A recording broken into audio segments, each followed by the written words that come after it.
Welcome. My name is Brianna Lloyd, and I'm a second-year Master's of Divinity student at Yale Divinity School. And my name is Ari Kalu. I'm a first-year student at Yale Law School. Today we are pleased to welcome Dr. Scott Russell Sanders, a novelist and essayist who serves as the Distinguished Professor Emeritus of English at Indiana University. This interview is one of a series of interviews with guests in a course called Law, Environment, and Religion. It's an interdisciplinary course at Yale University, jointly offered by the Yale School of Forestry and Environmental Studies, the Yale Law School, and the Yale Divinity School. Dr. Sanders has written prolifically on nature, morality, humanity, and ecoscience. Some of his recent works include Divine Animal, a novel, Earthworks, selected essays, and a conservationist manifesto. He's a widely acclaimed writer, honored with a range of awards, including the Lannan Literary Award, the John Burroughs Essay Award, and the Mark Twain Award. He's written for publications like Orion Magazine, The Progressive, and Terrain. His most recent book is Dancing in Dreamtime, a collection of eco-science fiction stories. So I'm going to start our interview off. All right. And I'm going to start with this question. We talked as a class a few weeks ago about the values and virtues found in both wandering and committing to place. Mm-hmm. In your book, Staying Put, you acknowledge that Homo sapiens are a wandering species, that we have an itch to wander. And you write this: mobility is the rule in human history, rootedness the exception. But you make the case often for commitment to place. And a few paragraphs later you write, we may not have 40 years, let alone 40,000, to reconcile our mythology with our ecology. If we are to reshape our way of thinking to fit the way of things, many more of us need to know our local ground, to walk over it, care for it, fight for it, bear it steadily in mind. And so I'm wondering if you might talk more about this relationship between this itch to wander and commitment to place. Well, we are an inquisitive species.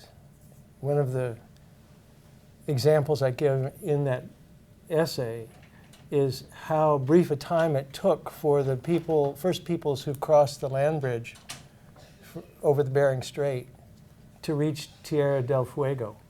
It was just a few generations. And it wasn't because they had exhausted the resources in between. There were two continents in between.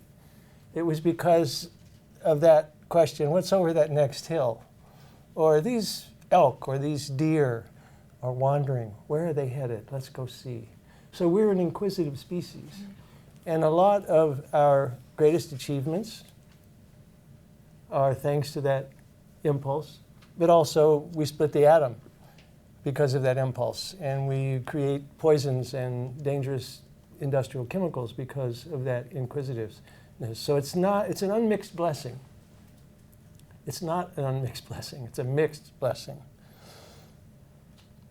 What happens when an entire society is mobile is nobody is taking care of home. Everybody moves to places and expects and hopes that that place is going to be in good shape. It's going to have good schools, it's going to have paved roads, it's going to have safe streets. But who's going to be making sure that happens if everybody's moving? So every community needs a core of folks who are committed to the place where they live if it's going to be taken care of. So the challenge within a community is how to balance that natural desire to explore and in many cases the necessity of exploring. There are over 60 million refugees right now on Earth. They didn't choose to be refugees. Most of them are fleeing civil wars, which in turn, for the most part, are at least influenced by environmental degradation. And that's only going to get worse as the climate disruption gets more and more severe. So that kind of mobility, the mobility of refugees, the moving about of refugees, is not a choice. But in America, most people who move for better opportunities, but not because they're fleeing a war zone. To balance it within a community is hard. To balance it within a nation is harder. And to balance it within an individual to balance that impulse to move, to explore, to try the new, with being committed to what you already know and taking care of what you already know. It's tough to maintain. To some extent, it's a matter of temperament. Some people are more temperamentally prone to commitment. I happen to be one of those people. And all forms of commitments, including in relationships to people and institutions. And other people are the explorers who find out things for the rest of us. And we benefit often, not always, often from what they discover. So it's a tough balance. And it's made tougher as our technology makes it easier and easier for us to move. I'm curious, continuing with that, so if there are temperaments who stay, or a necessary amount of core people who commit to place, how to encourage those? I mean, I feel like the sway of culture is sort of to move or to wander, and so how do you sort of enculturate a commitment to place? Well, first of all, we need to recognize that this is a pretty distinctively American problem. It also, to some extent, affects Australians and Canadians. When Staying Put came out, one of the first audiences I spoke to about it was a group of German teachers of American studies. They were visiting Indiana University, where I taught. And they were just puzzled by the book. They said, why do you have to encourage people to want to be committed to place? All of us, as soon as we finish our studies, do everything we can to go back home. And they don't mean literally the house they grew up in, but the town they grew up in, or the city they grew up in, or at least the province that they grew up in, because that's such a strong value for them. And they recognize, because they teach American studies, they know all of our mythology of the wandering West and the great explorers and Daniel Boone and so forth, and the whole cowboy mythology. So they know that that's in our culture, but it's not in their culture, and it's not in the French culture, and it's not in the British culture. It's a very American, and again, to some extent, Australian and Canadian phenomenon. This sense that, oh, well, where you grew up is just a place. Go somewhere else. There's so much to see. Go live somewhere else. So that's the first thing we need to recognize. Secondly, I think we simply need new stories, because we have so many stories which are about the wanderer, the explorer, the adventurer. And they're wonderful. I grew up on those stories. Our movies are full of them. Novels are full of them. But we also need stories about what some of the benefits, some of the values, some of the gifts of long-term commitment are. And I make a connection in the book and in my mind between commitments to place, commitments to institutions. It might be a university, it might be a church, it might be a nonprofit organization, commitments to an institution, and commitment to a person or to persons. Because when you commit to a place, you're also always committing to a community. The Benedictines take a vow of stability, as they call it, which means I will live out my life in this community. And this community is immediately their fellow Benedictines in that place. And that means at the same time, they've made a commitment to a geographical place as well as to a human community. And for anyone who is committed to a community and to its well-being, you're simultaneously committed to preserve what's best in the history of that community, and also to work towards what would make the community a better place. It's kind of related to, I guess, another question that I have in terms of, you write often about restraint, particularly in your book, Hunting for Hope. So I'll just read my next question.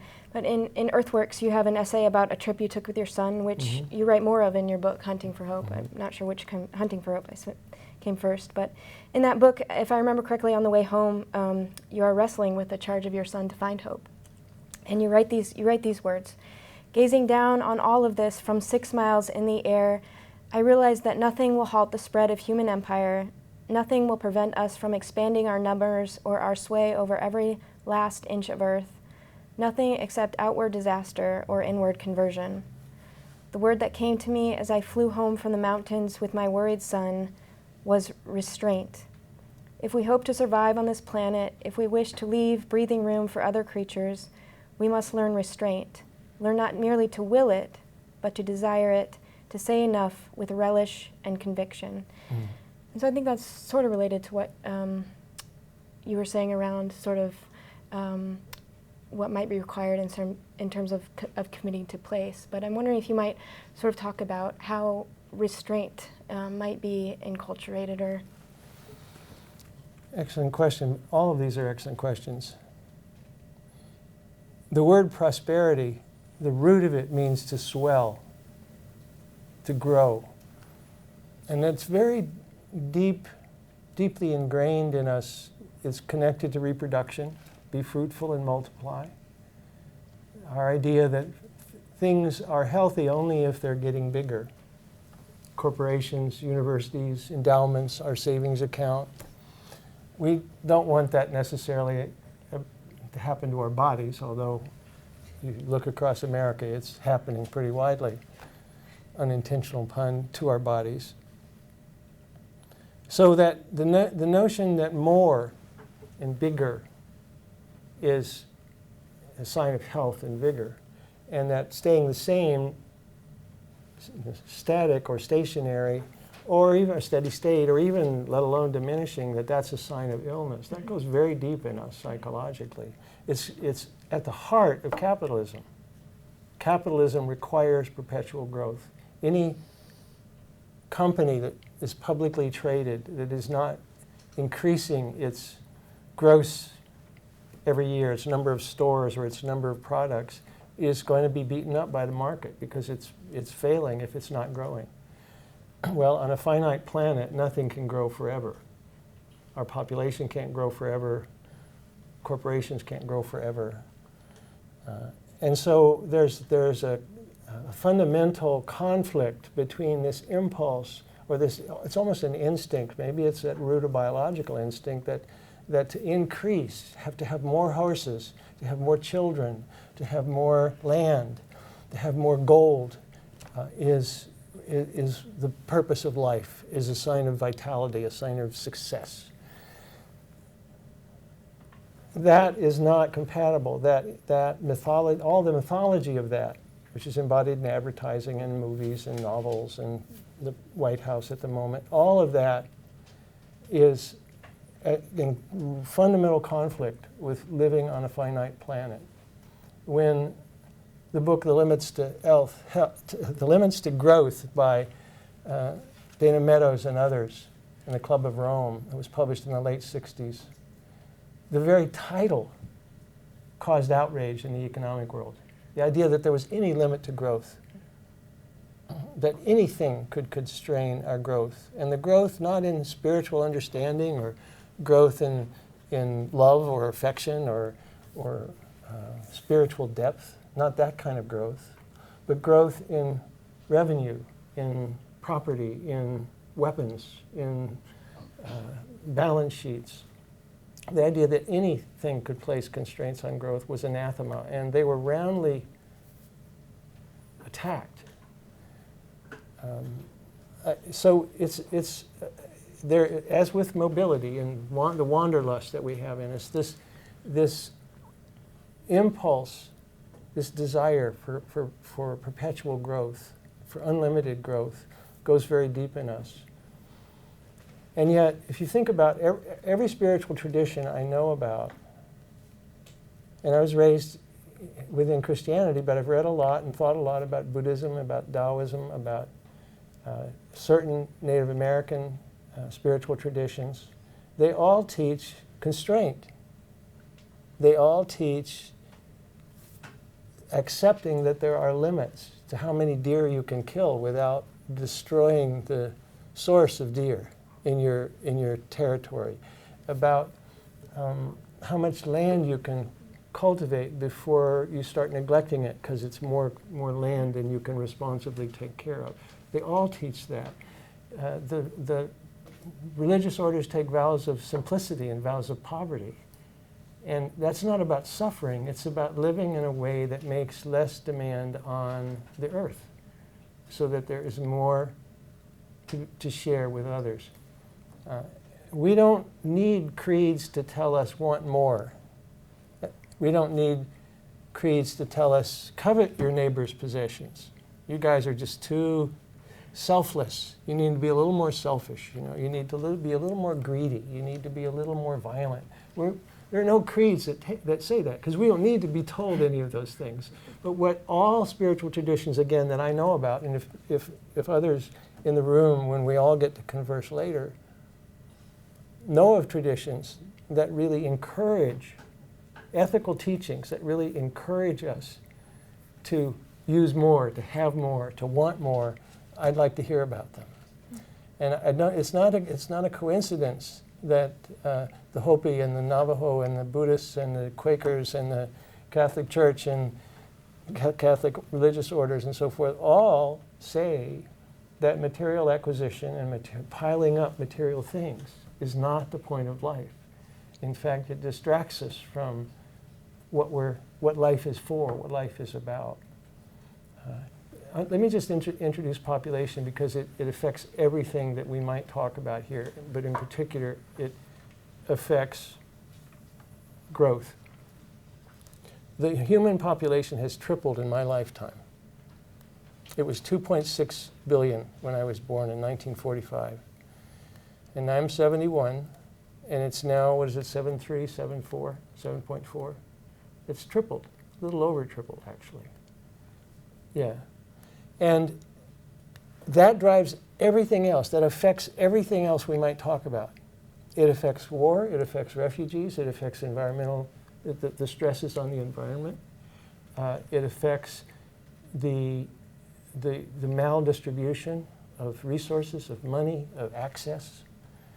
The more of us there are, the harder it is for the earth to support our appetites. So restraining our appetites has to include our grappling with the challenge of stabilizing the human population. I'm definitely not in favor of governments dictating the size of families, but we need ethical teachings which say that one of the things that's required to be a responsible citizen of the planet is to reproduce responsibly. The United Nations estimates that by 2050, the Earth's population will be between 9 and 10 billion, and maybe top out at 11 billion in 2100.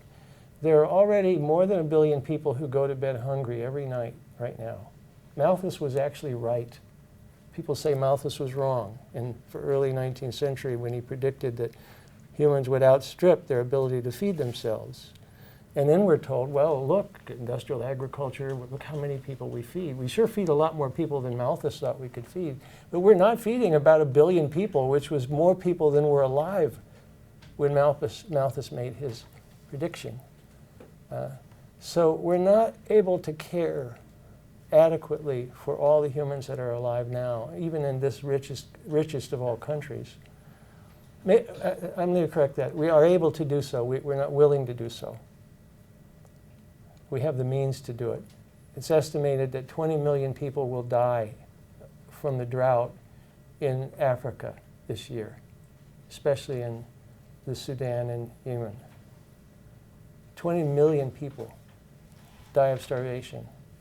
The Earth has still enough food to feed those people, but it's not going to get to them in all likelihood. So population growth is one of the factors, and maybe the second most powerful factor that affects every other issue surrounding growth. The most powerful factor is technology.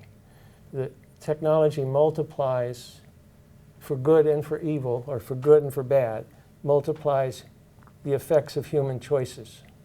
So a person with a stone axe and a bad idea can damage a few trees or kill a few trees.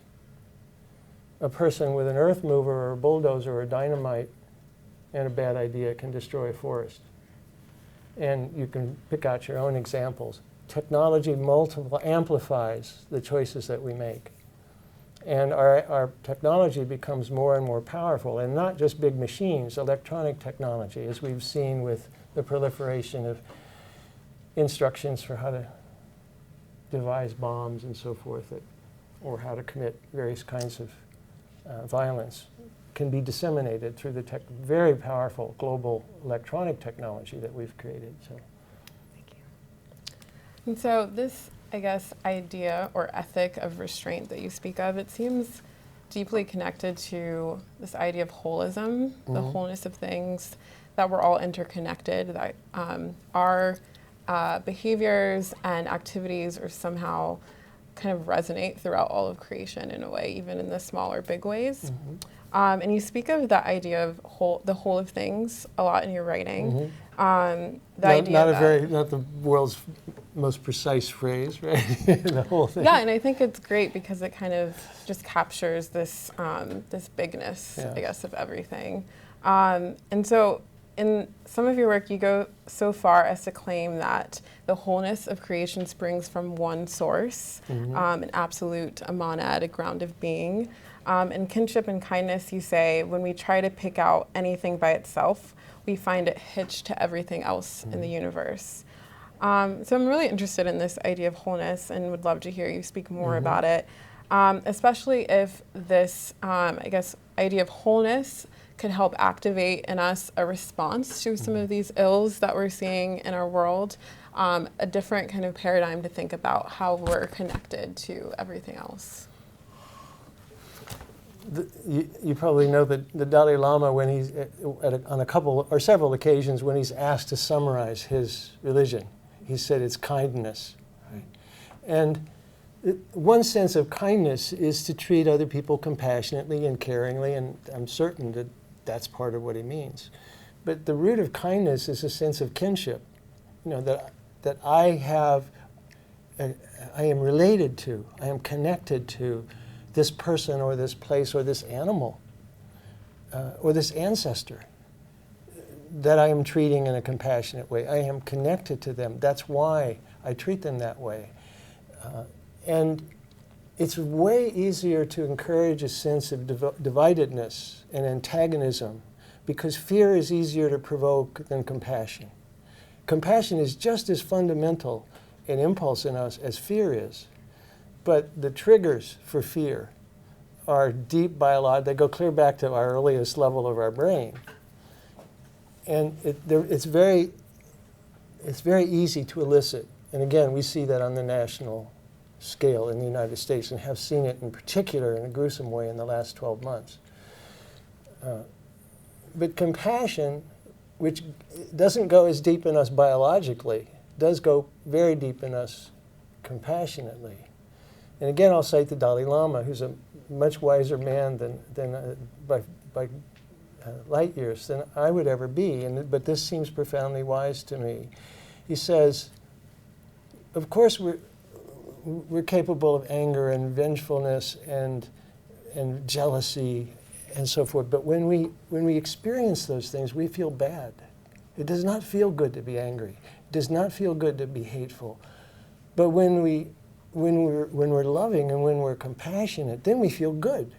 And he says that tells me, the Dalai Lama, that that's a deeper reality about who we really are at ground. So the challenge is how do we nurture, how do we elicit that deeper compassionate dimension of our feeling? And we do that, I think, by articulating connections, by saying, you may think you're different from this person or separate from this creature, but you're actually not, and here's why. And maybe it's a scientific argument, and scientists have given us fabulous gifts for understanding our biological interconnectedness with all life, and ultimately with the whole cosmos. Scientists have given us these great gifts. Some writers do, some painters do, some filmmakers do. They articulate, they evoke our connectedness. And it's in that connectedness where we recognize kinship and a sense of wholeness, a sense of participating in a larger whole, which for me ultimately is the cosmos. That's why the Journey of the Universe story that Thomas Berry and Brian Swimme first articulated brilliantly in their books and and that Mary Evelyn Tucker and John Grimm and their collaborators and colleagues have so powerfully evoked through film and through books and through online courses and so forth. That's why that journey of the universe story for me is so powerful. I do feel, it's not just an idea, I feel that I'm taking part in this great cosmic evolutionary flow, and that you are, and that every other creature is. And that sense of kinship doesn't make me behave just the way I really should in retrospect every time, but it's a constant check on my impulse to feel that there are divisions, that there are reasons for antagonism or separation. It reminds me that those are just fictions, that those are, that they're false divisions, and that the truth is that underlying wholeness. Yeah, which really resonates with this idea that you propose that as we move more outward, we're really moving more inward and getting closer to ourselves, I guess. I think so. It makes sense to me. Yeah. I'd love to talk to you, I guess, about faith and religion.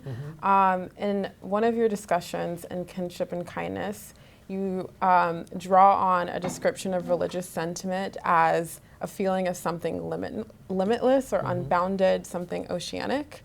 That description, I guess, of using the ocean really fascinates me because oftentimes theologians have used the ocean to describe the person of God. This idea that there's an omniscient, abounding person that's in all and through all, which seems like the ocean may be one of the closest metaphors we can use to describe that. And so I'm interested in your thoughts on this analogy to grasp the character of God, and what could this abounding vision of God and the ocean signify alongside your idea of wholeness, the wholeness of things? That's a large question, but a fair question. I'll give my best shot at answering it. First, I'll start with the ocean metaphor, and many mystics have appealed to it. I'm not a mystic, although I've had experiences that would make sense to a mystic. I'll mention one in a moment if I remember to circle back to it. But the ocean, as a metaphor, and I'm a writer, and I think concretely. I did math and physics as an undergraduate, and I can do abstract mathematics. I love mathematics, and I love physics, but as a writer, I tend to deal in the concrete, and metaphors give us things that we can encounter through our senses, and we can think through images, and that's what I do with the ocean. So I think about every entity that exists that we can put a name on, a person, a camera, a glass of water. We can name that and think of it as a separate entity, but of course it's made out of the earth in our case, and the earth is made out of stardust from previous supernovae, and those supernovae in turn, et cetera, and we're all ultimately made out of that original energy that gradually took material form, gradually over microseconds. And that the ocean is the totality of all being. And all these entities, including me and you, emerge like a wave and move on and change shape. I don't mean just physical shape, but we change in our character, and we learn things, and we forget things, and we lose hair. And we move along the way waves do on water, and then we sink back into the ocean. And we don't go away. We may go away as an identifiable entity, but our sense of separateness was always an illusion to begin with, because we never were separate. We were always just a manifestation of the ocean. And that metaphor, I think, is true. But it is a metaphor. It's not a philosophical argument. It's not a proof of anything. It's just a metaphor. It's a way for me to think about what being is and what the sense of a separate self is. That it's that little wave with a little tiny spark, flicker of awareness that, oh, I'm a wave, I was a wave, back in the ocean. So that's what that does for me. So I'll tell you about one experience. There's an essay in Earthworks called Buckeye. I don't know if anybody's read that, but in Buckeye, and I had not planned to include this in that essay. The essay was about something totally different. But then my father entered the essay. My father, after he had died, I started thinking about my father, and I had gone back to this place where I had lived as a boy and where I had done many things important to me with my father. And I was thinking about him and walked down to the edge of a dried up reservoir that had been part of our farm. It had been flooded by our farm. And as I was standing there, I heard this cry of a bird overhead, and I looked up, and it was a red-tailed hawk, a bird I know well and love. It looked just like a red-tailed hawk, sounded just like a red-tailed hawk, flew up, swooped around. But I knew it was my father. I just knew it was my father. But I'm trained scientifically. I grew up in Western civilization, and I thought, yes, wish projection, you're missing your father, et cetera, et cetera. But I was so certain, and I am as I sit here now, was so certain it was my father. Didn't look like him, but it looked like a red-tailed hawk, but it was my father. So for years, I wrote it in my journal that night, and 3 or 4 years later, I was writing this essay, Buckeye, and that memory, which I had no intention of ever writing in a way that I might share with other people, because my own education had dismissed it.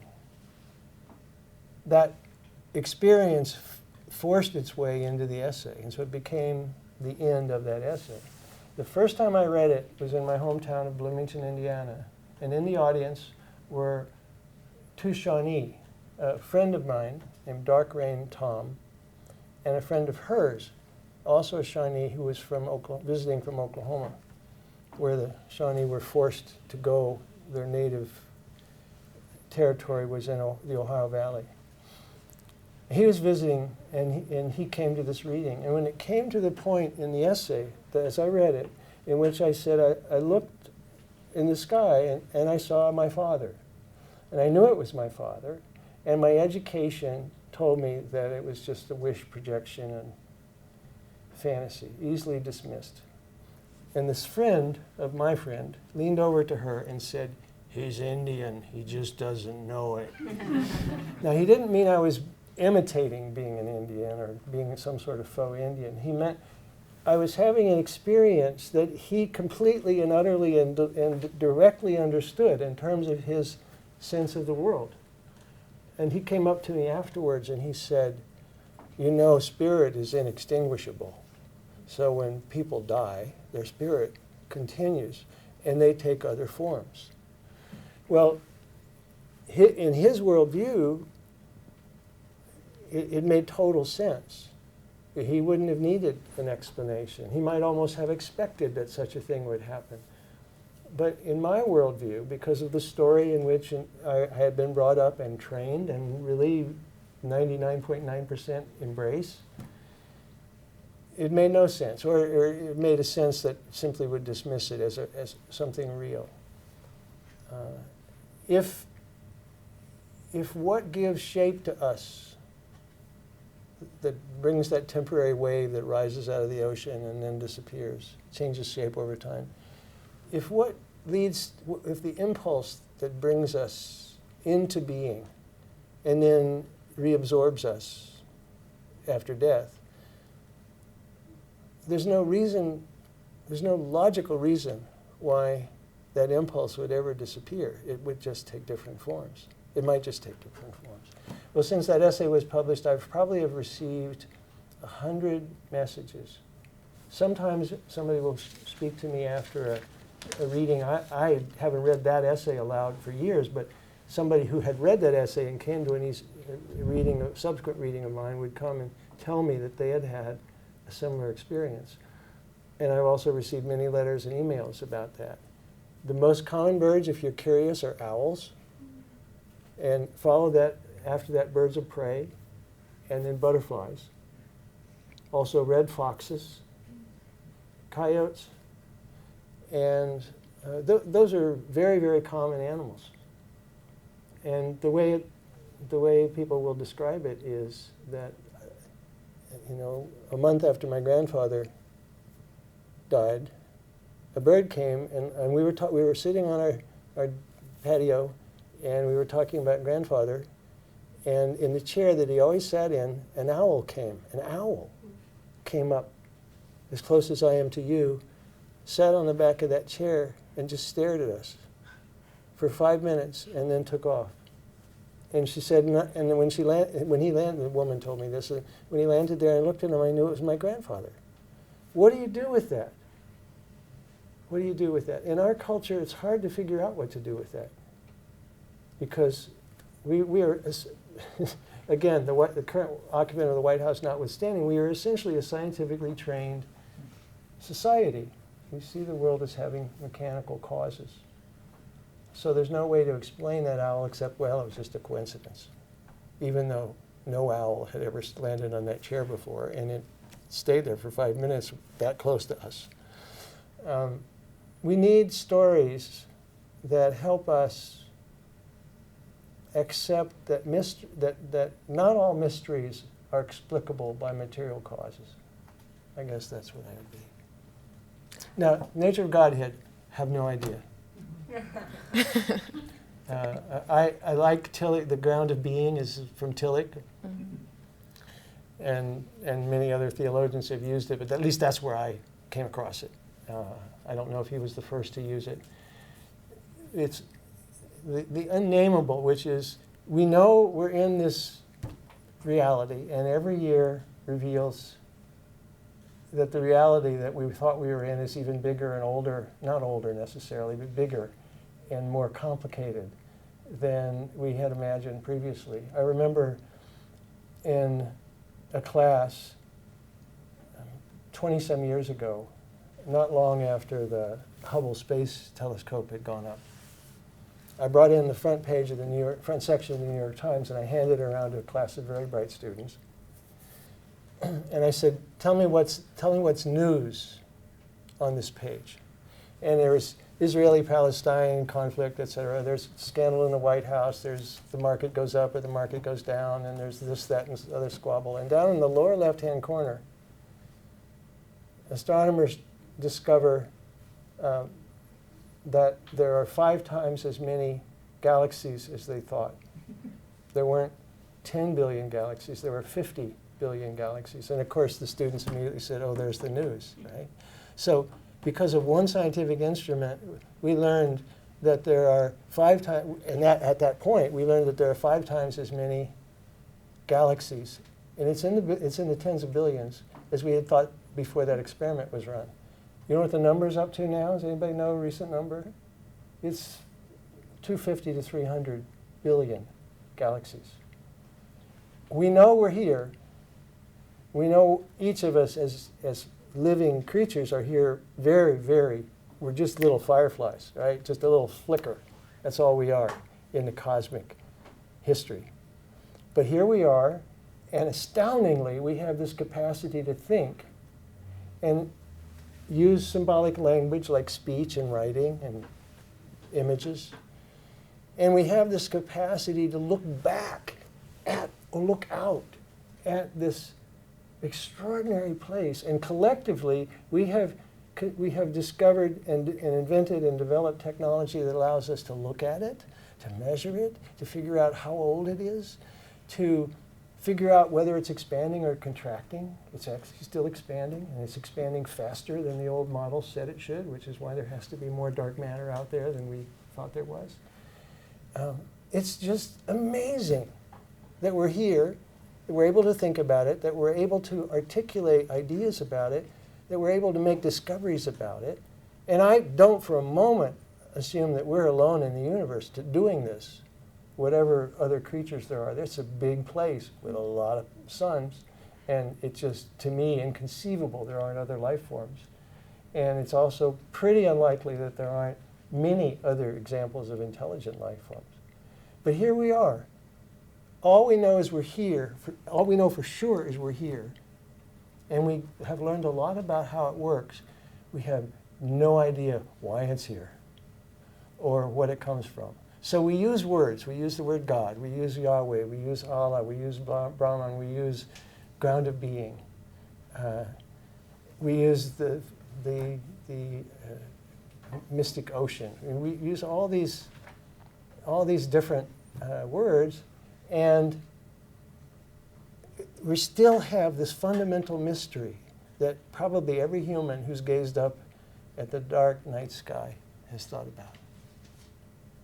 Yeah, you actually speak about that in your work. You call the universe incomprehensible. Mm-hmm. This idea that there's this fundamental mystery, and that it's not clear that we'll ever be able to understand it. And I'm curious if you think that that's okay. Should the universe be incomprehensible, or should we seek to understand it? Yeah. It's the question that's important. Not just that question, but questions are more important, I think, than answers. Anything that can be definitively answered is not a very interesting question. I think that to ponder